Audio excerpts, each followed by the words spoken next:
तर मंडळी, आज व्हिडिओची सुरुवात ही सत्यनारायणच्या पूजेपासून करते आहे. पूजा तर व्यवस्थित पार पडली. त्यानंतर तयारी चालू होती जागरण गोंधळाची. आता तुम्हाला तर माहिती आहे 2 दिवसाखाली यांचं लग्न झालं आहे. लग्नाचा सुद्धा व्लॉग मी तुमच्यासोबत शेअर केला आहे.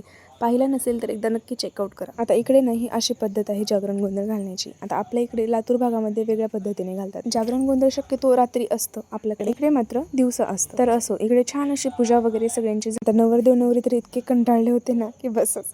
त्यांच्या चेहऱ्यावरून तुम्हाला समजलं असेल. त्यानंतर घरातल्या सगळ्यांनी एक एक करून पूजा वगैरे केली, तेल वाहिलं आणि छान असं पूजेचं दर्शन घेतलं. आता तुम्ही म्हणाल की माझे मिस्टर तर कुठेच दिसले नाहीत, पण तुम्हाला ते व्हिडिओच्या शेवटी दिसतील बरं का. आणि ही आहे मुरळी. इथे यांचं थोडंसं मनोरंजन चाललेलं होतं. त्यानंतर करून घेतली आरती आणि हा आहे देवाचा ओझं उतरवण्याचा समारंभ. सोबतच इकडे परड्या भरण्याची सुद्धा तयारी आतमध्ये केली होती. त्यानंतर आरती करून घेतली. त्यानंतर नवरा नवरींनी घेतला उखाणा. सगळेजण कार्यक्रम एन्जॉय करत होते आणि हे मात्र झोपलेल्या लेकाला झोपवायचं काम करत होते. चला तर मग बाय बाय.